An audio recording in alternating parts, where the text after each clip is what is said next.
이 시간 느헤미야의 기도라는 제목으로 말씀 함께 나누겠습니다. 이 느헤미야서는 1차와 2차 포로 귀환을 다룬 에스라서와 연결되어 이스라엘 백성들의 3차 포로 귀환 사건을 다룬 역사서입니다.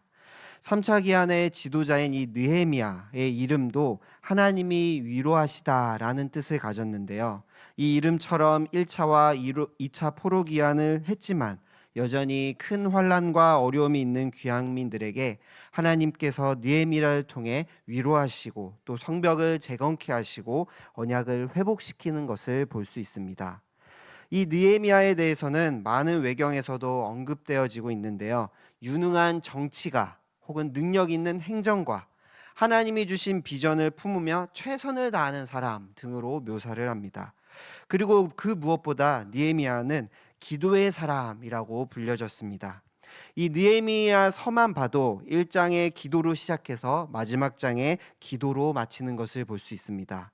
특별히 오늘 1장에서 느헤미야의 기도를 보게 되면 그는 하나님께 기도의 응답을 받습니다. 기도함으로 술관원이 되고 하나님의 사명을 감당하게 되는 것을 보게 됩니다. 이 1장의 기도는 우리 성도가 어떻게 하나님께 기도해야 하는지 그리고 또 무엇을 붙들며 기도해야 하는지를 살펴볼 수 있는데요. 함께 말씀을 나눌 때 깨닫는 지혜와 성령의 충만한 은혜가 임하여 우리의 기도가 하나님의 마음에 합한 기도가 되고 하나님의 응답을 받는 기도가 되기를 주님의 이름으로 축복합니다.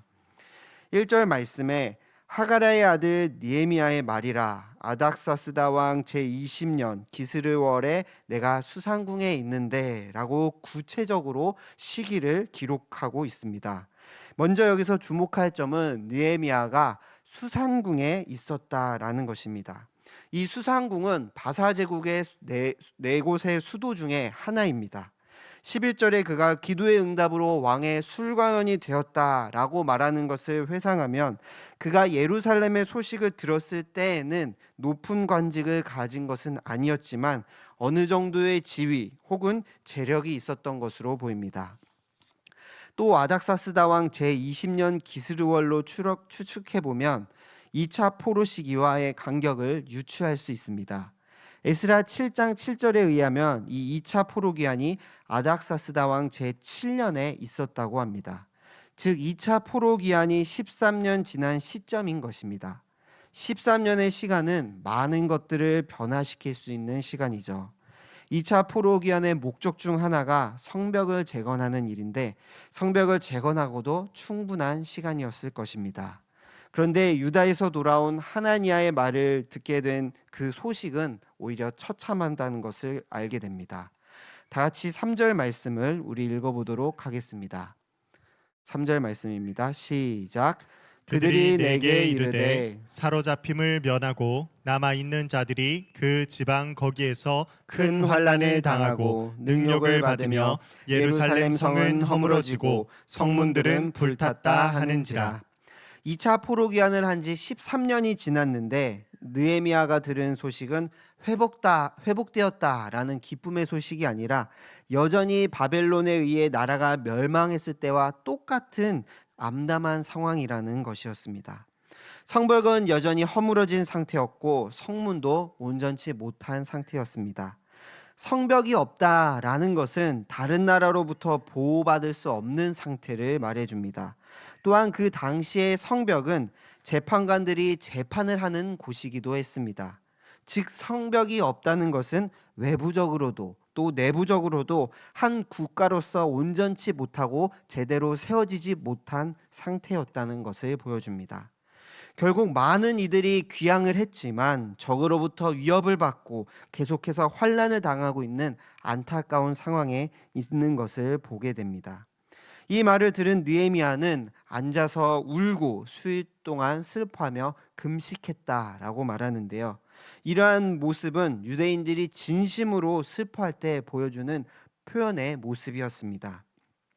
그런데 잘 생각해 보면 느헤미야가 이렇게 진실되게 수일 동안 금식하며 슬퍼하는 모습이 이해가 되지 않습니다. 지금 유다가 망하여 바벨론의 포로로 끌려간 지 140여 년의 시간이 지난 뒤입니다. 그 말은 느헤미야가 태어난 곳도 자라난 곳도 페르시아라는 것입니다. 심지어 이민 2세도 아니고 거의 3세대, 4세대에 지난 상황입니다. 혈통은 유대인이지만 거의 페르시아 사람이라고 봐도 무방할 정도입니다. 예루살렘이 고향이라거나 그 예루살렘에 대한 그리움 같은 것은 전혀 그에게 있을 수 없습니다. 아무리 유대인이라는 자신의 정체성이 있다 할지라도 그것을 위해 슬퍼하고 금식하기란 어려울 상황일 것입니다. 그런데 그는 진심으로 슬퍼하고 금식하며 기도하였습니다. 그렇다면 그가 이렇게 슬퍼할 수 있었던 이유는 무엇일까요? 4절 말씀을 제가 한번 읽도록 하겠습니다. 내가 이 말을 듣고 앉아서 울고 수일 동안 슬퍼하며 하늘의 하나님 앞에 금식하며 기도하여. 아멘. 느헤미야가 하늘의 하나님 앞에서 금식하여 기도했다라고 말합니다. 자신의 개인적인 감정으로 슬퍼한 것이 아닙니다. 하늘의 하나님 앞에서 기도했다는 것은 그곳의 의미가 그 하나님의 성읍, 하나님의 도성이 폐허로 남아있다는 것, 하나님의 성벽이 무너지고 하나님의 백성들이 어렵고 고난 가운데 있다는 것이 그의 마음에 애통함으로 다가왔다는 것입니다. 느헤미야에게 하나님의 마음이 있었다는 것입니다. 하나님의 마음이 있음으로 말미암아 그는 하나님께 진실되게 부르짖었고 하나님의 사명을 온전하게 감당할 수 있게 된 것입니다. 성도는 하나님의 마음을 품어야 합니다. 그럴 때 우리는 하나님께 진실되게 기도할 수 있습니다. 새벽 기도뿐만 아니라 우리 이 수요 한몸 기도회 때 우리는 많은 기도의 제목을 가지고 기도합니다. 반복해서 많은 기도를 하는 것도 중요합니다. 6절에 보게 되면 느헤미야도 주야로 기도했다라는 것을 알 수 있는데요. 그러나 그 기도 가운데 무엇이 더 있어야 하는가? 바로 하나님의 마음, 하나님을 향한 마음이 있어야 한다는 것입니다. 우리가 하나님의 마음으로, 애통하는 마음으로 기도한다면 하나님께서 하나님의 때에 하나님의 일을 이루어 가실 줄 믿습니다. 날마다 우리의 기도가 하나님의 마음을 가지고 하나님을 위하여 기도할 수 있는 대구동성의 모든 성도님들 되시길 주님의 이름으로 축복합니다. 이제 애통해야 하는 이 느헤미야는 하나님께 기도합니다. 그런데 그저 애통하기만 해서는 안 된다는 것을 알 수 있는데요. 5절 말씀의 느헤미야는 하나님이 어떠한 분이신지를 먼저 고백합니다. 5절 말씀을 우리 같이 한번 읽어보도록 하겠습니다. 시작. 이르시되 하늘의 하나님 여호와 크고 두려우신 하나님이여 주를 사랑하고 주의 계명을 지키는 자에게 언약을 지키시며 긍휼을 베푸시는 주여 간구하나이다. 아멘. 느헤미야는 자신이 믿는 하나님이 어떠한 분이신지를 묵상하며 간구하고 있습니다. 첫 번째로 하늘의 하나님 여호와라고 고백합니다. 당시 페르시아 사람들은 신이 하늘에 있고 하늘에서 땅을 지배한다고 믿어왔습니다. 그러나 느헤미야는 페르시아의 신들이 아닌 하나님이 온 우주를 다스리시는 분이시며 그분이 이스라엘과 언약을 맺으신 여호와이시다라는 것을 고백합니다. 그리고 두 번째로 크고 두려우신 하나님이라고 고백하는데요. 이는 온 세상 가운데 가장 경외해야 할 분이 하나님 한 분뿐이시오 자기가 두려워해야 할 한 분이 하나님이시다라는 것을 고백하는 것입니다. 또한 세 번째로 느헤미야는 하나님은 언약을 지키시는 분이시다라고 고백합니다. 주의 백성들은 언약을 저버리고 범죄하였지만 하나님은 한 번 맺은 언약을 끝까지 지키시는 신실한 분이심을 고백합니다. 네 번째로 하나님은 긍휼을 베푸시는 분이시다라고 고백하며 기도합니다.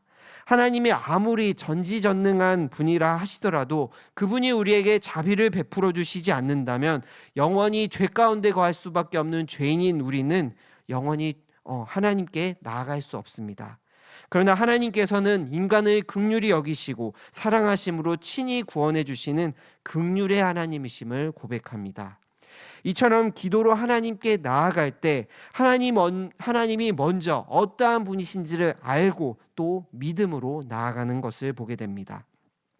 하나님이 누구이신지를 알고 기도했다는 것입니다. 그리고 그 하나님께 무엇을 기도합니까? 6절 말씀입니다. 제가 읽겠습니다. 이제 종이 주의 종들인 이스라엘 자손을 위하여 주야로 기도하며 우리 이스라엘 자손이 주께 범죄한 죄들을 자복하오니 주는 귀를 기울이시며 눈을 여시사 종의 기도를 들으시옵소서. 나와 내 아버지의 집이 범죄하여. 아멘. 느헤미야는 그 크신 하나님께 우리 이스라엘 자손이 주께 범죄한 죄를 자복한다고 기도합니다. 또 나와 내 아버지의 집이 하나님께 범죄하였다라고 기도합니다. 사실 먼 세월의 조상들이 어긴 죄였습니다. 140여 년이나 지났습니다. 뇌의 죄라고 말하기도 사실 어렵습니다.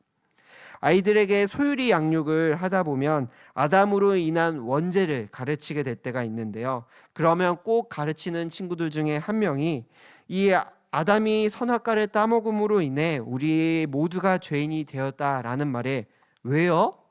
내가 잘못한 게 아니잖아요 라고 억울해하며 말을 합니다. 이처럼 느헤미야도 충분히 자신이 지은 죄가 아니라고 말할 수 있습니다. 조상들이 모세를 통해 주신 그 계명과 율례와 규례를 지키지 않았기 때문이다라고 말할 수 있습니다. 그런데 그는 나와 내 아버지의 집이 하나님께 범죄하였다라고 겸손히 고백합니다. 이스라엘 공동체의 일원으로서 남이 아닌 나의 죄로, 우리의 죄로 고백하고 있는 것입니다. 이 말씀을 살펴보면 우리 성도는 우리가 믿는 하나님이 어떠한 분이신지를 묵상하며 기도해야 합니다. 그리고 그 하나님께 다른 누가 아닌 내가 하나님 앞에 바로 서 있는지를 점검하며 회개하며 나아가야 합니다. 하나님이 어떠한 분이신지를 내가 알고 그분께 기도하며 나아갈 때 내가 얼마나 연약한 죄인인지까지도 그것을 깨닫고 하나님께 나아갈 때 우리는 더욱 깊이 진실되게 하나님께 기도할 수 있고 하나님께서 그 기도를 들으시고 응답해 주시고 우리를 위로해 주실 것입니다. 우리가 얼마나 부족하고 연약한 존재인지 그럼에도 불구하고 우리의 기도를 그 크신 하나님께서 응답해 주시고 들어주신다는 그 믿음으로 하나님께 기도하며 나아가는 우리 대구동성의 모든 성도님들 되시길 주님의 이름으로 축복합니다. 하나님이 어떠한 분이신지를 고백하며 자신의 죄를 자복한 느헤미야는 이제 회복의 소망을 품으며 하나님께 기도합니다. 8절과 6절 말씀을 우리 같이 한 목소리로 읽어보도록 하겠습니다. 시작. 옛적에 주께서 주의 종 모세에게 명령하여 이르시되 만일 너희가 범죄하면 내가 너희를 여러 나라 가운데에 흩을 것이요 만일 내게로 돌아와 내 계명을 지켜 행하면 너희 쫓긴 자가 하늘 끝에 있을지라도 내가 거기서부터 그들을 모아 내 이름을 두려고 택한 곳에 돌아오게 하리라 하신 말씀을 이제 청하건대 기억하옵소서. 아멘. 느헤미야는 자신이 믿는 대로 언약의 하나님께 기도하며 나아갑니다.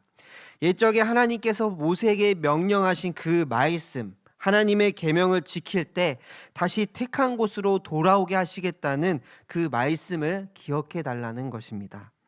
무조건적인 용서와 하나님께 대한 간구가 아닙니다. 신실하신 하나님의 약속의 말씀을 붙잡고 기도하며 나아가는 것입니다. 이 느헤미야의 간구는 신명기의 말씀을 근거합니다. 그는 에스라처럼 성경학자가 아닌데도 불구하고 그가 말씀을 근거로 이렇게 기도했다는 것은 성경을 항상 가까이 하고 깊이 묵상하는 사람이었다는 것을 보여줍니다. 하나님의 말씀을 붙잡았고 그 말씀이 생각 가운데 있었고 늘 중심 가운데 있었다는 것입니다.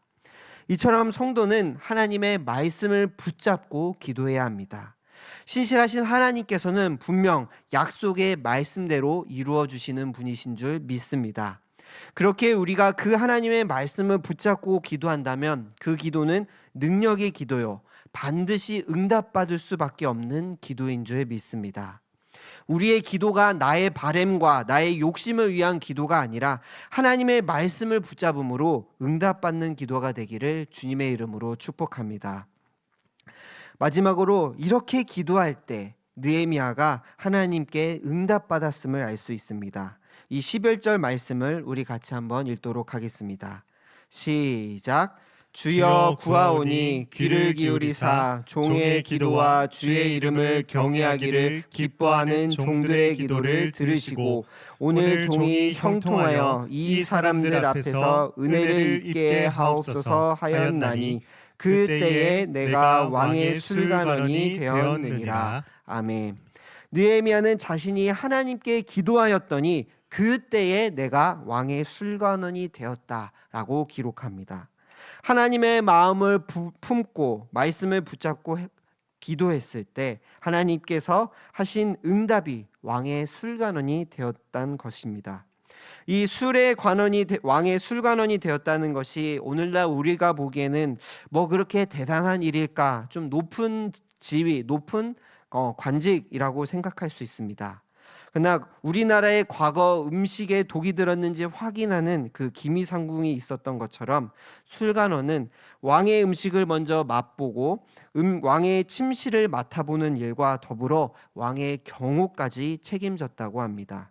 직분상 항상 왕의 곁에 있었기에 왕과 가장 가까운 존재였고 왕의 신뢰를 받은 인물만이 할 수 있었습니다.